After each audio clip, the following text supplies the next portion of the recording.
এটা হলো আমাদের দেশের একটা অদ্ভুত একটা বিষয়, যেটা স্বাভাবিক নয়, কিন্তু এটাও ঠিক যে নির্বাচিত সরকার চেয়ে অনির্বাচিত সরকারগুলি অনেক বেশি গণতান্ত্রিক, কম্পারেটিভলি গণতান্ত্রিক পদ্ধতি চলছে। এটা সাধারণ মানুষের ধারণা।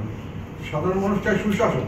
সেই হিসাবে ওনারা যদি সুশাসন দিতে পারেন এবং এগুলো যদি চালিয়ে যেতে চান, আমি মনে করি সাধারণ জনগণের সমর্থন ওনারা পাবেন। তো এখন ইমিডিয়েট সমস্যা কী?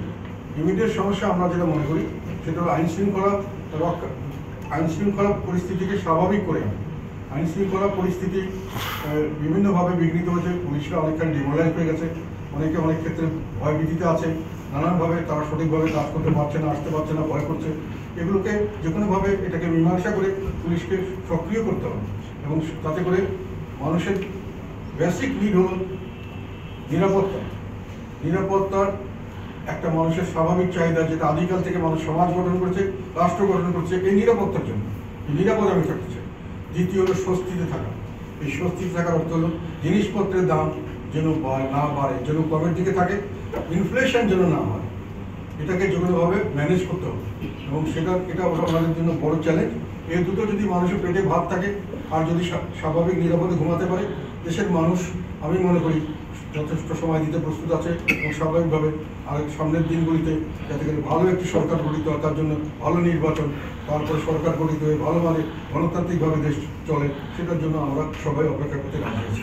তো আমরা সাজেশন করেছি যে আমাদের তরফ থেকে আমরা স্পেসিফিক কোনো টাইম ফ্রেম দিব না, আপনারা টাইম ফ্রেম ঘোষণা করুন, এটা আমরা চাই এবং এটা যাতে সঠিকভাবে বাস্তবায়িত হয় এটা আমরা লক্ষ্য রাখবো এবং যাতে করে আপনারা সাহায্য সহযোগিতা যেটা চাইবেন, পরামর্শ যেটা চাইবেন আমাদের তরফ থেকে আমরা এটাকে আপনাদের সামনে সবসময় প্রস্তুত আছি। এটা আমরা করবো আপনাদের জন্য, দেশটাতে ভালো চলে সেই বিষয়ে আমরা একমত আছি এবং এই বিষয়ে আমরা সামনে থেকে কাজ করতে রাজি আছি। আপনারা যেভাবে চাইবেন সেভাবে আপনাদের আমরা সহযোগিতা করবো।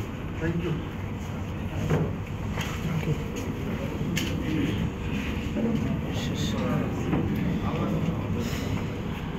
আমাদের সঙ্গে আমার হয়েছে, আমাদের সকলে হয়েছে, আমাদের পরিস্থিতি পরিবেশ অত্যন্ত আন্তরিক এবং ভালো ছিল এবং আমরা খুবই আশাবাদী। এই আমার মোটামুটি কালকের বিষয়, কালকে জন্য কিছু ব্রিফ করেছে, আমি মনে করি আরও বিশদভাবে জনগণকে জানা উচিত। আমরা এখন ওনাদের যেটা চেয়েছেন আমাদের থেকে লিখিতভাবে আমাদের প্রস্তাবগুলি দেবো, দরকার হলে এখানে আমরা আরও যদি কিছু এক্সপার্ট ওপিনিয়ন দরকার হয় ওনাদেরকে সাহায্য করবো। নির্বাচন ব্যবস্থা সম্পর্কে আমি কয়েকজনের সঙ্গে অলরেডি কথা বলেছি, যারা এই ব্যাপারে এক্সপার্ট, ওনারাও আমাদেরকে সাহায্য করবেন। সরকার নিজেও কিছু একটা ব্যবস্থা নিতে পারেন, কমিশন গঠন করতে পারেন, তারা নিজেদের একটা চেইন প্ল্যান গঠন করতে পারেন, আমরা তাদের সঙ্গে আছি।